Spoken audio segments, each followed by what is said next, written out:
क्या आप एसी का आकर्षण देके पूरा देसी बनाए हुए हैं? सही है। कोई दूसरा हो नहीं था जिसमें एसी चलता है, सबको कष्ट हो रहा है, हमको चलिए कोई बात नहीं। चलिए, आपने हॉल उपलब्ध कराया उसके लिए धन्यवाद है, लेकिन साथ में आपने कष्ट भी उपलब्ध करा दिया, सबको तकलीफ हो रही है। चलिए कोई बात नहीं। आज इस आभार सह धन्यवाद यात्रा के कार्यक्रम में उपस्थित अध्यक्षता करते हुए, अब अध्यक्ष कौन है संदीप जी बताते नहीं, सीधे माइक के पकड़ लेते हैं। आप भी अध्यक्ष हैं क्या? देखिए आदरणीय संदीप जी, यहाँ पर उपस्थित विधान परिषद की माननीय सदस्या आदरणीय रेखा कुमारी जी, भूतपूर्व मंत्री बिहार सरकार की और हमारे दल की वरिष्ठ नेत्री आदरणीय डॉक्टर रंजू गीता जी, यहाँ पर हमारे इसी इलाके के माननीय विधायक भाई दिलीप राय जी, सीतामढ़ी के विद्वान अधिवक्ता श्री विमल शुक्ला जी, राष्ट्रीय लोक मोर्चा की लोकप्रिय नेत्री आदरणीय रेखा गुप्ता जी जो प्रत्याशी भी रहेंगे बागपट्टी से विधानसभा से पहले, मंच पर विराजमान आदरणीय राम स्नेही बाबू, सभी आदरणीय नेतागण, आप यहाँ पर सामने के बैठे हुए सभी आदरणीय बंधुगण, सभी भाइयों और साथियों, जैसे आप जानते हैं हमारे जिला के अध्यक्ष भी यहाँ बैठे हुए हैं, पूरा लगता है कि नहा के निकले हैं बाल्टी में से। तो आप सब लोग यहाँ उपस्थित हैं और काफी देर से हैं और इस गर्मी को झेल रहे हैं। और आज का जो कार्यक्रम है आभार सह धन्यवाद कार्यक्रम, ये मात्र आभार प्रकट करने के लिए और आपको धन्यवाद देने के लिए है कि आप लोग क्या जरा शांति बनाए रखिए, शांति बनाए रखिए। अरे उधर शांति बनाओ भाई,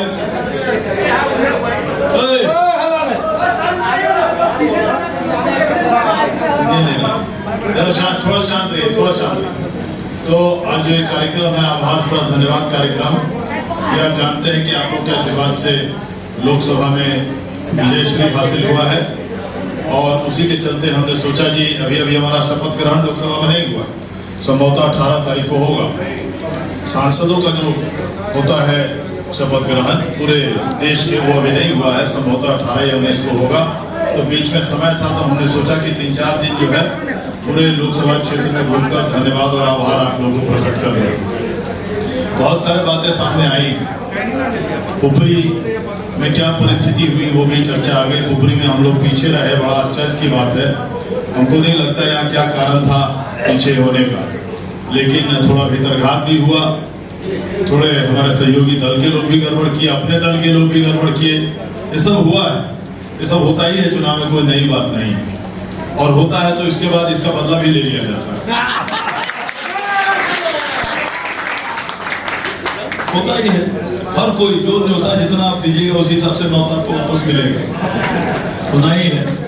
लेकिन यहाँ के कुछ लोग ऐसे भी हैं जिससे मैं उम्मीद नहीं करता था कि वो विरोध करेंगे, उन्हें मैं अपने नजर पर चढ़ा के रखा हूं।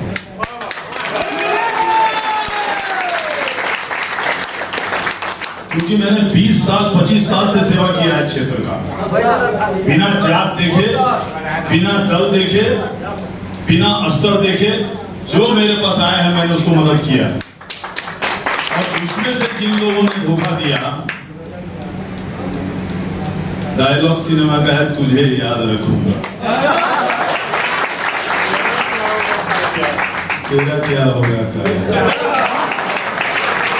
सबको इसी जगह भुगतना है।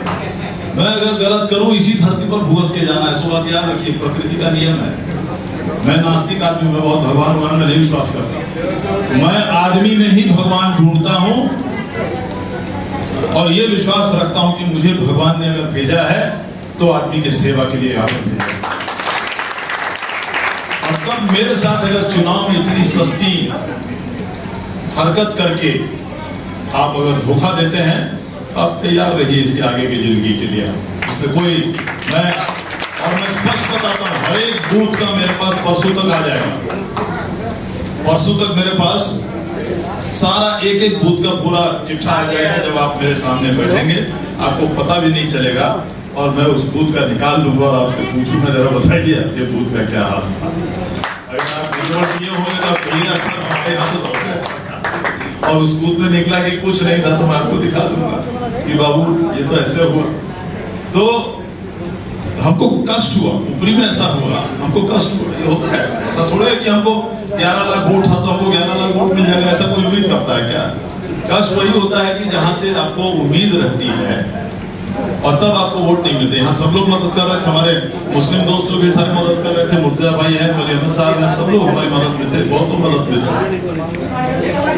और हकीकत ये है, अब मुस्लिम बात हो गई इसलिए कर रहे हैं, ये लोग तो अरे पोल छोड़िए ना, एसी खोलिए ना पहले। एसी तो आपसे खुल ही नहीं रहा है, चले पोल खोल लेंगे।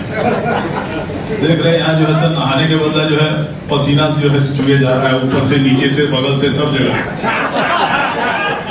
हकीकत तो यही है। तो इतना जब हम लोग 25 साल से काम कर रहे हैं, कभी पूछते नहीं किसी से कि भाई किस धर्म के हो, किस जात के हो, किस दल के हो, कहाँ से आए हो। काम बताए तुरंत काम में लग गए, उसका जो हो सका किए। और तब अगर मेरे चुनाव में आप हमको दूसरे जात का देखते हैं और दूसरे समीकरण का देखते हैं, जो मेरे ठीक है, अगर आप कोई और कारण हो, मेरे कारण किसी मेरे काम के चलते कष्ट, मेरे काम के चलते किसी काम के चलते आपको कष्ट हुआ तो अलग बात है। लेकिन जैसे मैं उदाहरण देता हूँ, मानिए हमारे यादव समाज के लोग या मुस्लिम समाज के लोग, आप तो जानते हैं कि भाई मैं नीतीश कुमार के इसमें था, और नीतीश कुमार आदरणीय नरेंद्र मोदी के साथ लगभग 20 साल से हैं, शुरू से हैं। बीच में एक दो बार लालू जी के पास गए, लेकिन उसके अलावा तो साथ में ही रहे हुए हैं। तो हम लोग तो शुरू से मोदी जी के साथ रहे ना, इसका मतलब हुआ नीतीश जी के साथ है तो मोदी जी के साथ रहे। और चुनाव में आप हमसे आके हमसे मदद आप लेते रहिएगा, ये दोनों समाज के लोगों से मैं पूछता हूँ, हमसे मदद आप लेते रहिएगा और मैं करते रहूंगा एकदम आंख बंद करके आपको मदद। और चुनाव के दिन हमको अगर यादव समझेगा जो हाँ साहब ये तो राष्ट्रीय जनतांत्रिक गठबंधन के आदमी है, मुसलमान समझेगा कि ये तो मोदी जी के साथ है, लाहौल में कुव्वत।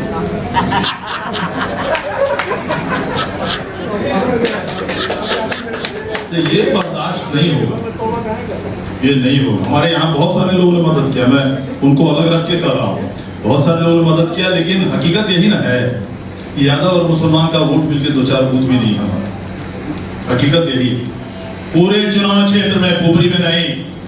इस बात को आप भी याद रखिए, मैं नहीं बोल सकता, मैं स्पष्ट बता देता हूँ एकदम। जो लोग मेरी मदद में रहे हैं उनका स्वागत है, मैं उनकी मदद करूंगा। इस चुनाव में जो लोग मेरी मदद करें, इस चुनाव में जो भी लोग हिंदू में, मुसलमान में और यादव में, बाकी लोग तो रहे ही हैं, कोई दिक्कत नहीं है, मुसलमान में और यादव में रहे हैं, एकदम 100% स्वागत है। जो नहीं रहे हैं उन तक संवाद पहुंचा दीजिए, पैगाम पहुंचा दीजिए कि मेरे यहाँ ना आए। बहुत स्पष्ट बोलने वाला हूं, मेरी दाल रोटी राजनीति से नहीं चलती। मेरी दाल रोटी का घी जो है राजनीति के चलता खत्म हो गया है। रोटी पर जो घी लगाई जाती है वो मेरी खत्म हो गई राजनीति में आने के चलते। ये दाल रोटी के लिए नहीं हम लोग यहाँ हैं। एक लालसा है कि हाँ 10 आदमी को मदद कर सके, और ये 25 साल से कर रहा है। मेरी मुंबई के हमारे आदमी आए थे, कहाँ गए भाई बाशिंदे गाने बिहार वाले? चले गए, उनको नहीं बर्दाश्त होगा बिना एसी का। मुंबई में इसे गर्मी कम नहीं रहती, लेकिन एसी का भी बंद होता नहीं। इसीलिए अब चल के देखिए, हम लोग है तो संजय है ही यहाँ बड़ी बेटा, चल के देखिए हम लोग वहाँ क्या काम कर रहे हैं। अकेला देवेश चंद्र ठाकुर ने 2 लाख आदमी की भीड़ नीतीश कुमार के सामने खड़ा करके रख दिया। 2 लाख आदमी की भीड़। बिहार शताब्दी उत्सव समारोह 2012 में हुआ था, खाली बिहार के लोग हमारे, राज ठाकरे के विरोध के बाद, और राज ठाकरे ने धमकी दे दिया था कि कैसे आते हैं नीतीश कुमार, हम देखते हैं। एयरपोर्ट से अगर बाहर निकाल के दिखा दे तो मैं समझूंगा बिहारी आदमी। तो नीतीश कुमार तो दूर, उनके आने से पहले ही हम उससे निपट के, और जो हमारी भीड़ थी, जो 1-1.5 लाख हम लोग सोच रहे थे, 2 लाख 2.5 लाख की भीड़ वहां हो गई। ऐसा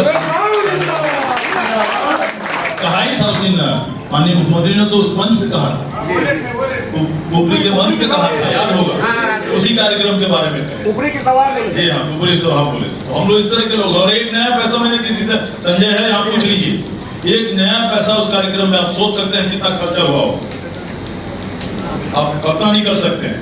एक नया पैसा हमने कभी किसी से चिंता नहीं की, कभी नहीं, क्योंकि मेरे बिहार का कार्यक्रम था, मेरे नेता का कार्यक्रम था, और बिहार के मान सम्मान का कार्यक्रम था, इसलिए हम लोग कार्यक्रम तो इस तरह से हम काम कराते हैं। तो इस चुनाव में भी हो गया 70 साल का, आप लोग नौजवान होते जाते होंगे, हम तो बूढ़े होते जा रहे हैं। हम देख रहे हैं राम स्नेही भाई 10 साल 15 साल से अस्पताल के लिए हल्ला कर रहे हैं कि कब बेचारे को जरूरत पड़ जाए। आपके जाने से पहले करा देंगे, निश्चित रहिए, दिक्कत नहीं। तो बाकी सभी लोगों ने और बाकी लोग भी, जैसे मैंने बताया, ये तो आम बात बता दिया है, जो किस समाज के लोगों ने हिंदू को नहीं दिया, इस कारण से दिया हो, हम बिहार की बीमारी है।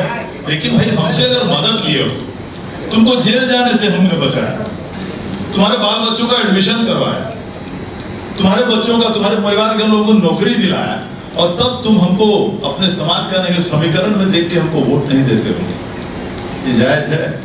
है ना?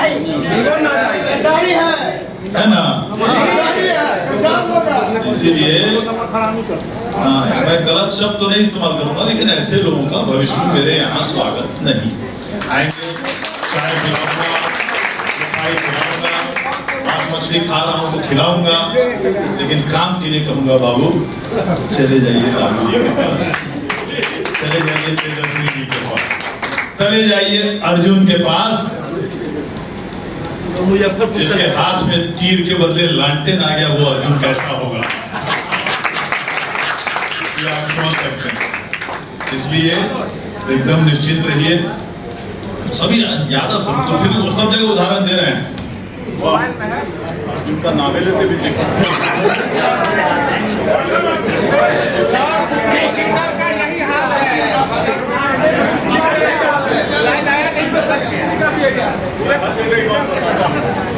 यादव समाज के भाइयों को बताता हूँ, मुस्लिम समाज के भाइयों को बताता हूँ हर जगह कि मेरे कष्ट का क्यों, क्या कारण, क्या वसब होगा, ये बताइए। 2016-17 की बात है, एक आप जानते हैं रीगा में, बघी में इनका क्षेत्र है, हमारे देवेंद्र भाई का, रीगा में बघी धाम, बहुत बड़े संत यादव समाज के, वाकई में बहुत बड़े संत, और वाकई में संत भाई ये नहीं, मैं प्रणाम करता हूं उनके स्मृति को और उनके चरणों को प्रणाम करता हूं। वो वहीं पैदा हुए थे, और बघी मठ, बघी धाम है, आप जानते हैं, और रेलवे स्टेशन का नाम भी बघी तपस्वी नारायण दास हॉल्ट कर दिया गया है। तो वहां पर जो संत है उनका हर साल जो है जयंती मनाया जाता है। हर साल जो जयंती मनाते हैं तो कम से कम 5-6 लाख लोग, जहां भी वो मनाए 5-6 लाख लोग आते हैं। तो 2016-17 में उनका 100वां जयंती होने जा रहा था, 100वां साल होने जा रहा, और उनका प्रोग्राम था इतना बृहद, 8-10 दिन का प्रोग्राम था, और चाह रहे थे, उनका अंदाज था कि लगभग 20 से 25 लाख आदमी उस 8-10 दिन में आएंगे वहां उस कार्यक्रम के लिए। तो वो लोग चाह रहे थे कि माननीय विधायक लोग, उस समय सरकार 15-16 की बात है, उस समय सरकार आदरणीय नीतीश जी, आदरणीय लालू जी की साझा सरकार थी। तो वो लोग चाह रहे थे कि कोई हमारे विधायक, माननीय विधायक लोग, इसलिए कि अब यादव समाज के संत थे, वो लोग चाह रहे थे कोई यादव विधायक हम लोग को ले चले नीतीश जी के पास, आते लालू जी के पास, तेजस्वी जी भी मंत्री थे उस समय, उनके पास ले चले, और हमको जो यहाँ कार्यक्रम के लिए जो जो जरूरत है वो सारा जरूरत करवा दे, तभी हम ये उनका 100 साला जो जश्न होता है सो करा सकेंगे। तो 15-20 दिन कोशिश करते गए, कोई नहीं उनके पास जाने की हिम्मत नहीं किया कि हाँ चलिए नीतीश जी के पास ले चलते हैं, चलिए लालू जी के पास ले चलते। किसी ने उनको कहा कि देवेश ठाकुर से कोशिश कीजिए, हो सकता है वो आपको मदद कर सके। हमको बुलाया गया, हम गए वहाँ, और हकीकत हम पहली बार गए, उससे पहले हम नहीं गए थे, हमको जानकारी नहीं थी। गए वहाँ तो उन्होंने बताया, क्या जरूरत है सो बताइए, सारी बात बताई, सर ऐसे से है, और हम लोग को तो समय नहीं है, 1 महीने के अंदर एक कार्यक्रम है, और हम लोग को करीबन चाहिए यहाँ 25 ट्रांसफार्मर 100-200 kVA का, हम लोग को 100 शौचालय बनवाना चाहिए यहाँ, 100 कम से कम चापाकल चाहिए, 5-6 सड़क है 5-5 करोड़ का इस तरह का। तो ये हो जाएगा तभी ये कार्यक्रम हम लोग करा सकेंगे, नहीं तो हम लोग को कैंसिल करना पड़ेगा और महीना भर खाली बाकी। मैं गया पटना, मैं सोचा चलो संत की बात है, मैं गया पटना, मैंने बात की नीतीश जी से, उनको समझाया कि क्या महत्व है, उनका ठीक है उसमें क्या करवा देते हैं। मैं नहीं गया लालू जी के पास, मैं नहीं गया तेजस्वी जी के पास, मैं नीतीश जी के पास गया। तुरंत उन्होंने अपने प्राइवेट सेक्रेटरी जो IAS थे चंचल कुमार, बहुत वरिष्ठ पदाधिकारी थे, उनको बुलाया, कहा कि देवेश जी क्या कर रहे हैं देखिए, तुरंत कलेक्टर से बात कीजिए, उसको कहिए वहाँ काम शुरू करेगा और यहाँ से क्या क्या चाहिए आप बताइए। और इस तरह से पूरा काम हम लोग कराते गए। 1 महीने के अंदर 100 कम से कम शौचालय, 100 चापाकल, 25 ट्रांसफार्मर, पूरा का पूरा फायर ब्रिगेड का टीम, क्योंकि गर्मी की समय थी, कहीं आगे न लग जाए, टेंट में सब कोई रहने वाले थे। इस तरह से सारा कार्यक्रम 22 करोड़ रुपया बिहार सरकार से लगा, वहां अकेले देवेश चंद्र ठाकुर के साथ। कहां गया इनका यादव, कहां गया इनका जातिवाद, कहां गया उस समय इनका जातिवाद, कहीं नहीं। और ये जो सज्जन मेरे सामने लड़े थे, ये तो वहां दर्शन करने भी नहीं आए, देखने भी नहीं आए कि क्या है, एक दिन भी नहीं। 9 से 14 यहाँ थे ना लोकसभा में, और वो 15-16 का कार्यक्रम था, 16-17 का, आ नहीं सकते थे, इसलिए नहीं आए होंगे। काम तो कोई और कराए हो, कैसे मुझे जाके दिखाए। वैसे ही, ठीक वैसे ही 2 साल के बाद ये करमा मदरसा में हमने उनका 100 साला जश्न था, वहां करवाया। वहां भी 11 करोड़ मुख्यमंत्री से लाए। 3 दिन का कार्यक्रम था हम लोग का, 100 साला जश्न था करमा मदरसा का, 3 दिन का था, और 10,000 मौलवी लोग आए हुए थे, देवबंद वगैरह क्या रहता है अपनों का, वो लोग आए हुए थे। और हम लोग जो गए उस कार्यक्रम में, हम और साजिद भाई गए, शाहिद भाई के जो भाई, और इतनी तारीफ हमारे बेचारे हर भाषण में वहाँ के सब लोग अपने तकरीर में कर रहे थे कि आपके चलते इस बॉर्डर में इतना हम लोग को सुख सुविधा मिला, हम लोग सोच भी नहीं सकते। माई समीकरण वही हाल आप सोच लीजिए, कहाँ गया माई समीकरण, कहाँ गया मुसलमान का वोट। उससे भी बड़ी बात, कुछ साल पहले वहां दंगा हुआ, दंगा होते होते बचा था, आपको याद होगा, करमा मदरसा में, याद होगा करमा मदरसा में 3-4 साल के बाद एकदम इनको 80-90 आदमी को जेल डालने की बात हो रही थी, उसमें आधे हिंदू आधे मुसलमान। मेरे पास पटना में करीब एक बस में, बड़े बस में, मेरा बंगला में घुसा, सरकारी बंगला में। देखिए कौन आया, तो देखिए 2-25 आदमी था, रामधरेश वगैरह, करना वाला, पेला वाला। क्या हुआ भाई, दाढ़ी लंबे कुछ लोगों का, दाढ़ी जानते हैं हमारे मुसलमान भाई, लंबे दाढ़ी, लंबा कुर्ता पैजामा हाफ पैंट के जैसा, कुछ लोगों का रहता है आप लोग का। तो खैर आए जब्बार भाई, तो आए, हम लोग वैसे बोलते हैं कि बड़े भाई का कुर्ता, छोटे भाई का पैजामा। तो आए तो बताया कि सर देखिए हम लोग तो मर जाएंगे। हमने कहा जब दंगा करते हो, दोनों आदमी को हमने कहा दंगा करते हो तब नहीं ख्याल आता है। तो प्रतिमा वर्मा थी कलेक्टर, मैंने फायरिंग का ऑर्डर हो चुका था और फायरिंग किसी तरह रुका था, इतना भयानक बात। तो उसी में ट्रू होने जा रहा था, इन लोगों सबको जेल होने जा रहा था 3-4 साल के बाद। दौड़ के लोग आया मेरे पास, पंकज सिन्हा अभी भी IG थे वहाँ मुजफ्फरपुर में, रिटायर कर गए, उसी समय SP थे, और उस समय DIG थे गुप्तेश्वर पांडे मुजफ्फरपुर। हमने वहीं से फोन लगाया गुप्तेश्वर जी को, सर कल आना चाहते हैं, कुछ काम है आपसे। कहा आपको पूछने की जरूरत है, क्या काम है, आते हैं तो वहीं बताते हैं। गए अगले दिन, इन लोग को ठहराए, रात में खाना वाना खिलाया, अगले दिन नाश्ता से करा के गए हम लोग मुजफ्फरपुर। वहाँ उनको हमने बताया, पहले तो देखते हुए पहचान गए, पांडे जी बहुत तेज आदमी, देखते पहचान गया, लगता है करमा मदरसा कहानी। उनका जी सर वही, वो भी खूब गाली दिए सबको, पहले करते हो तब तुमको ख्याल नहीं आता, हुआ कि यहाँ पर पकड़ रहे देवेश बाबू कमला चिल्ला। तो खैर उन्होंने कहा SP को जान पकड़ दो, बहुत SP ने भी कहा सर ये नहीं हो सकता, कहा नहीं हम कह रहे हैं तुम नहीं कर सकते, मेरे पास फाइल भेज, देवेश बाबू आए, इनका सम्मान होना चाहिए, चलो सजा करने वाला सम्मान करने वाला बढ़ाओ, और सब जेल जाने से बचा सर। अब जान इतना खराब सजा होता है, वो जेल जाने से सब बचे, उसमें आधे से ज्यादा मुसलमान भाई थे। ऐसे काम हम लोगों ने कराए हैं। और तब चुनाव के समय हमारे चेहरे में मोदी, हमारे EVM में हमारे तीर छाप के बदले मोदी का चेहरा अगर आपको दिखता है तो रहिए घरे के अंदर पर्दे में, मैंने सब जगह कह रहा हूं, जिन लोग मेरे मदद में रहे उनका 100% स्वागत है, उनका जरूर काम करूंगा। दूसरों को मत भेजिए और दूसरे ना आए मेरे यहाँ, ये बात दोनों समाज के लोगों को। सबसे ज्यादा काम मैंने बहुत दर्द से बोल रहा हूं, सबसे ज्यादा काम इस दोनों समाज का मैंने किया, सबसे ज्यादा इस 20 साल। तो दर्द तो होगा ना। पहली बार मेरी जरूरत, हमको जरूरत पड़ी तब आपको मेरे चेहरे में नीतीश कुमार ने कितना काम किया, कितना काम किया है। किसी ने किया हो तो बता दें, लालू जी ने एक दहाई किया हो तो बता दें, चैलेंज करता हूं। चलिए, कितना काम किया, चाहे मदरसों की बात हो, कब्रिस्तानों की बात हो, एक भी कोई दंगा फसाद हुआ उनके राज्य में तो बता दीजिए 20 साल क्या होता था पर। लेकिन वो चलते हैं, आपको लगा मतलब जो बिहार को सत्यानाश कर रहे हैं वो चलते हैं, और जो बिहार को संवार रहा है, सुंदर बना रहा है, अच्छा काम कर रहा है, अच्छे रास्ते बना रहा है, बिजली दे रहा है आपको, वो नहीं चलते। यही मानसिकता है आपकी, बोलिए आप अपने घर में भाई, हमारे यहाँ स्वागत नहीं, सीधी बात।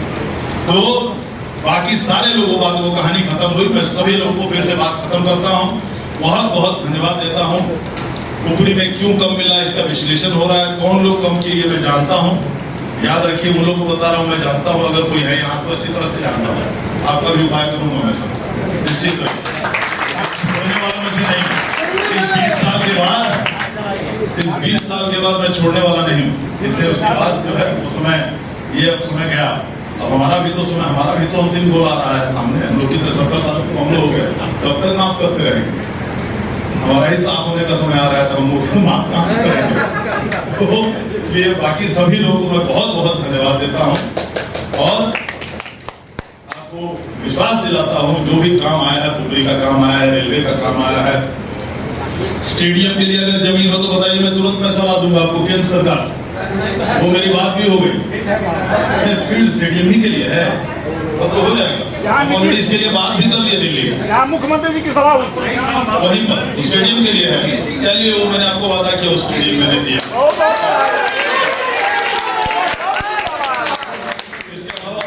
नया करना है, वो कर रहे हैं,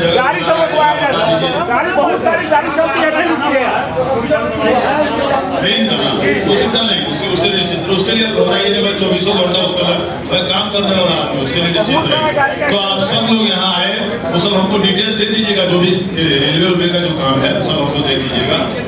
और जितने लोग आप आए हैं यहाँ, और स्वामी जी के इस तपते हुए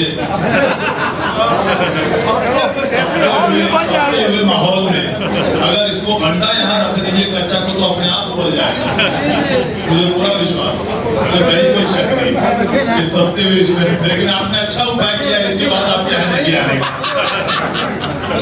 चलिए, आप सब लोग यहाँ हैं, आपको बहुत बहुत धन्यवाद है, और जो भी आपने मदद किया उसके लिए मैं आपको बहुत बहुत धन्यवाद देता हूँ। आप आभार बहुत बहुत धन्यवाद।